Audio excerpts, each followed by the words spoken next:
สวัสดีค่ะ สวัสดีค่ะ สวัสดีครับ เป็นยังไงกันบ้าง กับ พี่ยินพี่ออนะแล้วตัวใครเดินเองเล่นเป็นใครกันบ้าง สวัสดีครับยินดีครับรับบทเป็นสารวัตรเทียครับ สวัสดีครับบอครับรับบทเป็นดาบมังกรครับ เรื่องนี้เป็นยังไงบ้างคะเรื่องก่อนหน้าเนาะเป็นโจร เรื่องนี้ พอ มัน เรื่ เป็ องนี้เป็น น ตำรวจความรู้สึก มันคนละคู่จริงเนาะ คนละขั้วเล อ่ะ ย เห็นไหมคำถามใหม่ละ เห็นปะ ของผมมันคือฉีกเลยอ่ะ อืม คือเรื่องก่อนต้องหนีตำรวจ เรื่องนี้มาเป็นตำรวจ มาจับโจรนะครับก็รู้สึกว่าฉีกกันเลยไปเลย แล้วก็ฉีกเรื่องคาแรคเตอร์ด้วย คือเราห่างไกลตำรวจมากครับ เจอนี่ต้องมีใจแป้ว เราทำอะไรผิดหรือเปล่าอะไรเงี้ย แต่ว่าต้องมาคุกคีต้องมาแสดงเป็นตำรวจนะครับ ก็รู้สึกว่าท้าทายมากๆครับ ยินเหรอคะ ก็ไกลเหมือนกันเรื่องก่อนทวงหนี้ อืม ซึ่งแต่ละอาชีพที่ทำผิดกฎหมายทั้งนั้นแหละ แล้วคราวนี้เรามาเป็นผู้พิทักษ์กฎหมายแทน ก็ไกลตัวแต่ว่าก็ฝึกหมายถึงว่าเราก็ไปช่วงระหว่างที่เราเตรียมตัวครับ เราก็ไปฝึกกันมาพื้นฐานเราคงต้องทำกันบ้านมาด้วย แล้วก็โอเคเราก็ต้องเวทให้ดีว่าเราจะเป็นตำรวจหรือตำรวจซีรีส์หรือตำรวจนิยาย ซึ่งทุกคนก็มาถกเถียงกันมาเบนสตอร์มกันว่าโอเคเราจะสรุปแล้วเราเลือกตำรวจเวอร์ชันนี้ก็เป็นสิ่งที่เราแสดงออกมา แต่ว่าเรื่องเนี้ยมันดันที่เราต้องมาแต่งงานกันด้วยอะไรบางอย่างขอคาแรคเตอร์ของแต่ละคนเลยได้ปะอย่างสารวัตรเทียคาแรคเตอร์ของเราเรื่องนี้คือ คาแรคเตอร์ของสารวัตรเทียเรื่องนี้คือผมขอแบ่งเป็น2พาร์ทนะครับก็คือถ้าเกิดในเรื่องของภารกิจในเรื่องของอาชีพเนี่ยผมให้ว่าเขาสมบูรณ์แบบหมายถึงเป็นคนที่ตัดสินใจเด็ดขาดมีแผนที่แยบยลความสามารถสูงไม่ว่าจะเป็นการต่อสู้กันอะไรทุกอย่างคือสมดุลเหมาะกับการเป็นหัวหน้าไม่ติดเลยเรื่องของอาชีพ ส่วนชีวิตประจำวันที่ต้องมาเป็นนิสัยปกติเล่นแบบคนทั่วไปมาอะไรเงี้ยก็คือจะเป็นคนที่เจ้าชู้ติดแอล ติดแอล แอลแบบหมายกไก่อะที่เล่นจริงๆเอาได้ก็เอาไม่ได้ก็ได้เล่นได้สนุกไปวันๆหรืออะไรเงี้ยซึ่งไอ้นิสัยตรงเนี้ยก็จะมาถูกใช้ในทำภารกิจด้วยบางทีเราหลอกดึงข้อมูลคนเพื่อให้เขาเคิร์มหรืออะไรเงี้ยก็เป็นหนึ่งนิสัยเป็นข้อดี แล้วก็ถ้าเกิดนิสัยที่เล่นคู่กันก็จะคือตัวหนึ่งขี้รำคาญตัวหนึ่งแกล้งอ่ะยิ่งแกล้งยิ่งชอบ ยิ่งรำคาญยิ่งชอบอันนี้เป็นนิสัยสวัสดิ์เทีย แล้วมังกรคะ มังกรนี่เป็นคาแรคเตอร์เป็นคนที่มุ่งมั่นมากๆครับแล้วก็ความฝันของเขาเนี่ยก็คือเป็นตำรวจอยู่แล้ว แต่ว่าเนื่องจากฐานะเขาไม่ค่อยดีเท่าไหร่ก็ความฝันอีกอย่างคือ อยากมีเงินก้อนสร้างบ้านให้แม่ แล้วก็ได้ไปอยู่สภใกล้ๆได้ดูแลแม่อะไรอย่างเงี้ยครับก็คือทำงานเนี่ยผมรู้สึกว่ามังกรอาจจะเป็นแบบมีความมุ่งมั่นจริง แต่ว่ามีความใจดีติดใจดีแล้วก็ใหม่ประสบการณ์มากๆ อาจจะโดนแบบหลอกอะไรได้คือเป็นคนที่เชื่อใจคน แต่ว่าถ้าเกิดเจออะไรไม่ดีก็ไม่ยอมเหมือนกันอะไรเงี้ยครับก็นั่นแหละก็จะคือมีความเชื่อว่าความรักมันต้องเป็นอย่างนี้มันต้องอยู่ในอุดมคติ แล้วก็จะ มันมีเซตมาแล้วอ่ะของเรา ใช่เซตในหัวมาแล้วว่าความรักมันต้องแบบนี้ต้องแบบว่าเติมเต็มซึ่งกันต้องอยู่ด้วยกัน แล้วพอมาเจอคาแรคเตอร์แบบสารวัตรเทียที่แบบลูกเล่นลูกชนยิงมุกหยอดอะไรเงี้ยเขาก็จะ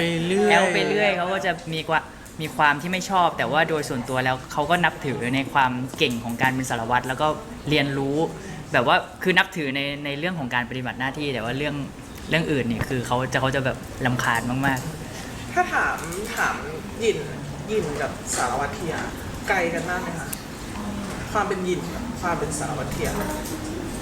จริงๆก็ไม่ไกลครับ ผมว่าสิ่งที่ดึงมาได้เลยคือความกวนคือมันเป็นการกวนแบบขี้แกล้งคนอื่นอะไรเงี้ยแล้วก็จะดึงมาได้แล้วก็ไอ้ที่ LL เนี่ยจริงๆต้องขอบคุณแฟนชาย อ๋อเก็บ มาทั้งสองครั้งทุกครั้งที่ได้แกล้งแฟนคลับได้หยอดหรืออะไรเงี้ยผมก็รู้สึกว่าวิธีการพูดมันก็คล้ายๆกันคือดึงมาใช้คือถ้าสมมติว่าเราไม่เคยทำมาก่อนเลยอ่ะการที่เราพูดเลี่ยนๆพูดอะไรเงี้ยมันไม่เข้าปากอ่ะมันอาจจะเขินตัวเองแบบไม่พูดอย่างนี้คนจะเขินเราวะหรืออะไรเงี้ยแต่ว่าโอเคได้ฝึกมาแล้วก็มีบางส่วนที่เขินจริงๆเนื่องด้วยกลุ่มนั้นเขาชอบเราไงกลุ่มเป็นแฟนเขาแบบเขาเอนจอยที่จะถูกแกล้งอะไรเงี้ยมันก็เลยทำให้ตอนเนี้ยก็ได้ประสบการณ์ใหม่ๆด้วยคือ ต่อให้ปูคาแรคเตอร์มาแค่ไหนว่า เราเป็นคนเจ้าชู้ เราเป็นคนขี้แอลหรืออย่างเงี้ยคนที่เล่นด้วยต้องรับรู้ต้องถ้าผมเล่นไปคุณก็ต้องเขินนะเพราะว่าถึงแม้จะไม่เขินมันก็ต้องเขินเพราะว่าเนื้อออกมาคาแรคเตอร์มันเป็นแบบนี้อ่ะไม่งั้นมันก็ไม่สมบูรณ์แบบ เขินไหมคะ เขินตาม แกล้งเขิน คาแรคตอร์ครับ แกล้งเขิน ก็ต้องแกล้งเขินเข้าไปในซีนก็ต้องแบบ แต่ว่าถ้าถามว่าถ้าเป็นวอลเขินไหม อ้วก ใช่คือพอมัน เออมัน เขียน เป็น มามันก็เป็นบทที่มันแบบมันจะเขินเหรอ ใช่ พี่แล้วมันเป็นความเราต้องทำยังไงให้มันไอ้นี่ซึ่งโอเค คนที่รับก็ต้องเข้าใจและก็ต้องเขินให้หน่อยอะไรเงี้ยมียกตัวอย่างไทยซิมเล่นกับเอ็กซ์ต้าใช่ไหมครับที่ต้องแอลเขาไม่รู้คาแรคเตอร์ไงเขาไม่รู้แล้วเขาก็นั่งมองเองเล่นอะไรเราก็ไปต่อไม่ถูกดิแล้วทำไงได้ ซึ่งโอเคนี่แหละการที่จะให้มันตรงคาแรคเตอร์คนรับสารก็ต้องเข้าใจด้วย เข้าใจคาแรคเตอร์ด้วย ใช่ใช่ แล้วถ้าพี่วอลกับดาบมังกรใช่ไหมไกลกันไหมคะ ผมว่ามีที่ไกลบ้างครับ แล้วก็ถ้าใกล้เนี่ยก็คือเหมือนเรามีความที่จะไม่ยอมเหมือนกันทำอะไรมันต้องทำให้ได้อย่างนั้น แล้วก็มีเรื่องหนึ่งที่เจอในบทว่าคือเขาเป็นถึงเขาทำหน้าที่ตำรวจเนี่ยแต่เขายังมีความชอบส่วนตัวเขาชอบตาหมีเขาชอบความน่ารักเขาชอบอะไรอย่างเงี้ยซึ่งหลายคนมองว่ามันขัดกับบุคลิกตำรวจ แต่เขาก็ไม่ได้เขินอายเขาก็ยินดีทำผมรู้สึกว่ามันสะท้อนว่าความชอบของเรา มันก็เป็นปัจเจกของเรา เราจะเป็นอะไรก็ได้ ถึงแม้ตำรวจถึงแม้คนมองว่ามันจะเป็นตำรวจน่ารักแล้วใครจะไปกลัวโจรจะกลัวทำไม แต่ว่าเขาก็ใช้ข้อดีของเขาในการเป็นตำรวจที่ดีได้เหมือนกันอะไรเงี้ยมันก็จะมีในบทว่าเฮ้ยหน้าแบบเนี้ยจะจัดการอะไรได้อะไรเงี้ยคุณใจดีเกินไปคุณอะไรเกินไป แต่ว่าในเรื่องเขาก็จะพิสูจน์ให้เห็นว่าความใจดีหรือว่าข้อดีของเขาเขาพยายามหาข้อดีในเรื่องที่คนอื่นมองว่ามันอาจจะไม่ใช่เรื่องที่ดีได้อะไรเงี้ยครับก็รู้สึกว่ามันก็คล้ายๆกันตรงที่ว่าเราก็พยายามหาจุด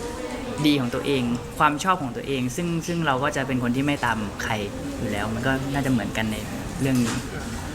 ถ่ายมาเกินครึ่งแล้วเนาะเกินครึ่งแล้วความยากง่ายมันอยู่ตรงไหนอะคะกับสำหรับเรื่องนี้เพราะว่า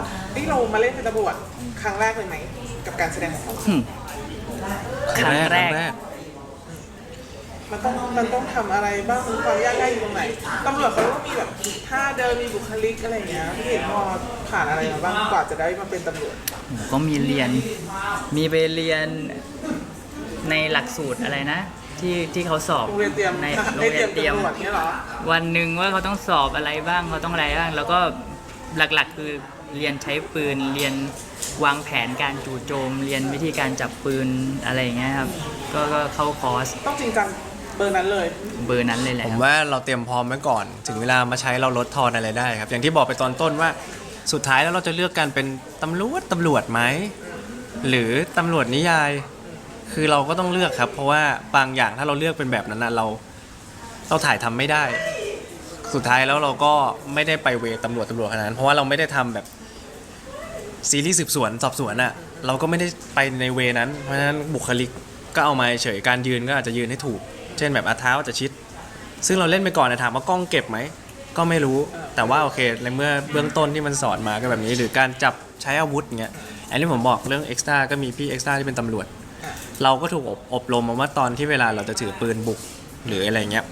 คนนำหน้าชี้ไปข้างหน้านะเพราะว่าไงเราไปหาคนร้ายได้ แต่ว่าเพื่อนที่อยู่ข้างหลังอะ ชี้ไปข้างหน้าไม่ได้นะ ชี้ไม่ได้คือกูจะแบบอยู่ที่พื้นหรือจะอยู่บนหรือว่าจะไว้ข้างหูแล้ววิ่งอะไรเงี้ยผมไม่ดูพี่ เป็นสิ่งที่เพิ่งรู้เหมือนกันใช่ไหมคะ ใช่ครับหมายถึงว่าคือตำรวจเขาถูกฝึกมาแล้วแหละเขาจะรู้ว่าเราเคลื่อนไหวยังไง อ่า พี่เอ็กต้าวิ่งถือปืนใส่ผมจ่อหลังโดนยิงตายไปแล้ว ซึ่งแบบโอเคอันนั้นก็เป็นจุดที่ก็อย่างที่บอกว่าต้องเข้าใจด้วยอ่ะแต่ว่าวันนั้นก็เหนื่อยผมก็ไม่อยากไปสอนคนอื่นอะก็ครับไม่เป็นไรจะเป็นซีนสั้นๆก็ถือว่าก็มีข้อบกพร่องบ้างถ้าถามถึงความยากที่รักสารวัตรเทียแต่ละคนเจออะไรมาบ้างคะที่คิดว่าอุ้ยยากอะหินอันเนี้ยแบบท้าทายอะอะไรเงี้ย ผมให้เรื่องโลเคชั่นยากมากเลยเรื่องเนี้ย ยังไงคะอุปสรรคเหรอ อุปสรรคเยอะมาก ขนาดแค่ที่บ้านที่เราคิดว่าสบายๆครับเสียงนาฬิกาเมื่อกี้ก็คือจะดังทุกๆแบบครึ่งชั่วโมง45นาทีใครมากดกิ่งด้วยแล้วก็โลเคชั่นที่เป็นธรรมชาติที่เราควบคุมไม่ได้ เช่นเครื่องบินมอเตอร์ไซค์ไปอันมาใช้ไม่ได้แล้วกำลังพูดอย่างซึ้งเลยระหว่างทางเริ่มใหม่ แล้วฟิลมันไม่ต่อจากอันเก่าอะไรเงี้ยมันยากมากมีอะไรอีกโลที่ลำบากต้องข้ามน้ำข้ามอะไรไปอะไรเงี้ยถ่ายกลางน้ำก็มีผมแล้วตอนเบื้องต้นโจทย์บอกว่าเราทำซีรีส์ที่มันสบายๆสบายคนดูอะ นักแสดงหนักนะเพราะว่าโลมันหนัก แล้วสำหรับพี่บอลล่ะคะอะไรเป็นความยากของพี่บอลในเรื่องนี้ โลด้วยแล้วก็น่าจะด้วยความที่เราทำซีรีส์เกี่ยวกับการเป็นอาชีพจริงๆ ถึงมันจะออกมาจากนิยายถึงตัวละครมันจะไม่ใช่แบบว่าตำรวจจ๋าๆมันต้องมีคาแรคเตอร์ที่แบบว่าเหมือนกับนิยายครับแต่ว่าจริงๆแล้วเราก็ทำอาชีพอยู่ในอาชีพตำรวจ ซึ่งมันจะมีกฎที่เราก็ต้องไปศึกษาอย่างเช่นชุดอย่างเงี้ยก็ยั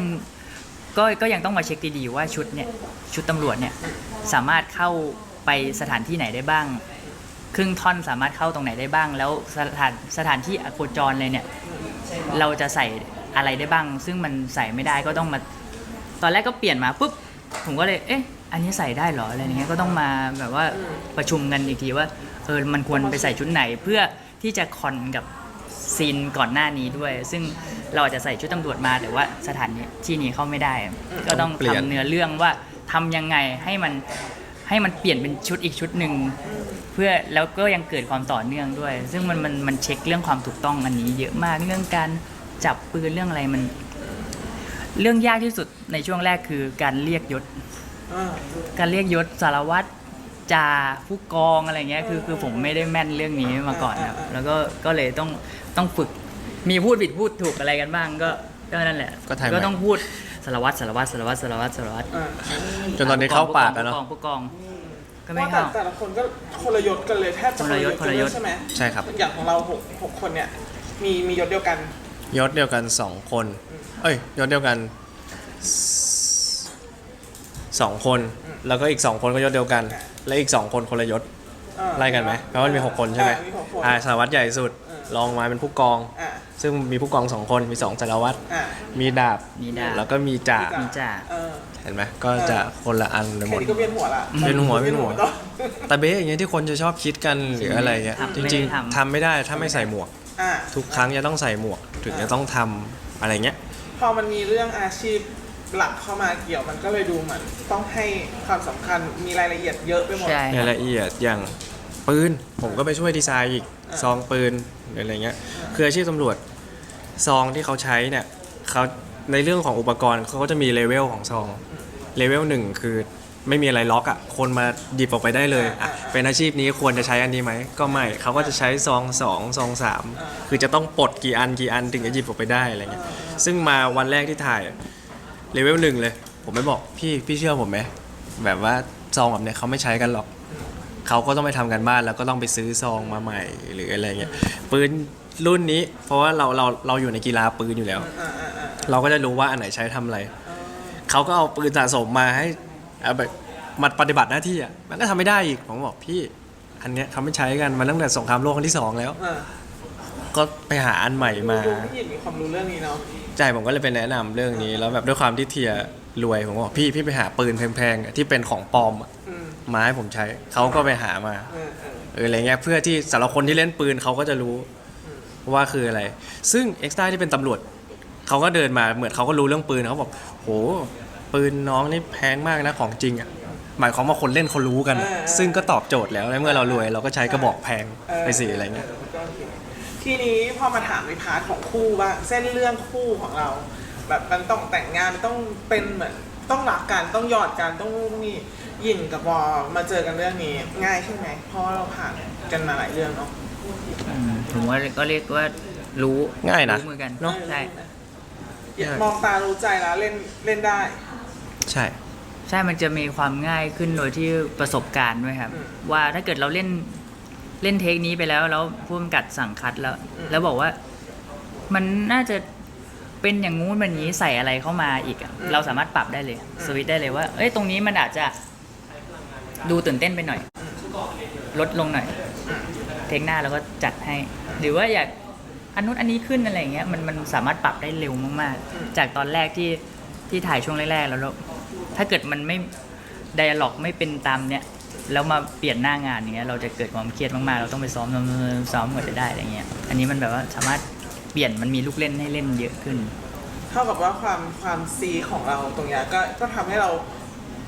ทำในพาร์ทของเส้นเรื่องคู่เนี่ยได้ง่ายขึ้น ใช่ใช่มีผลนะผมว่าทำได้ดีด้วย เพราะว่าอย่างที่บอกอ่ะอัดตัวสารวัตรมันต้องแอลใช่ป่ะแอลแล้วมันต้องเขินถ้าเขาก็ต้องรับเขินให้ได้หรือก็ต้องแสดงออกมายังไง เพื่อให้มันเป็นไปตามทิศทางของบทที่วางไว้อะไรเงี้ยแม้เราเป็นคนนอกแล้วลองคิดภาพชีวิตจริงมีคนมาทำแบบนี้ไม่มีใครเขินหรอกแต่ มีห ก็ ลุด ต้อ ตรง งไหน ทำ พี่วอเหมือนพอเขาหยอดแล้วเราแบบอะไรวะอะไร เก็บไว้ในใจ อ๋อเก็บไว้ในใจ เก็บไว้ในใจ แต่ก็ตรงคาแรคเตอร์เพราะว่าตัวดาบมันก็จะต้องแบบกึ่งอะไรวะด้วยหรืออะไร บางทีก็มีเขินบ้าง แต่บางครั้งที่เขินก็ได้แต่คิดในใจว่าเขินอะไรวะ มันเล่นอย่างนี้ นี้ มา ไม่มีเขินเลยใช่ป่ะเจอหยอดแบบเนี้ย วิ่งหนี อ๋อ คือ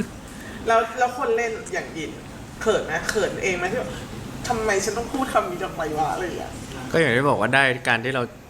แฟนไซน์มาช่วย สักประโยคได้ไหมที่ได้มาแล้วเอาไปใช้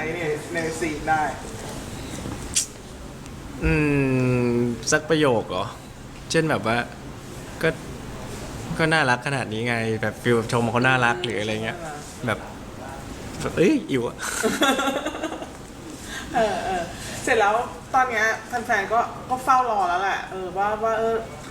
คู่เราเนี่ยมันจะเป็นรสชาติไหน ในเรื่องนี้อ่ะ รสชาติไหน เพราะว่า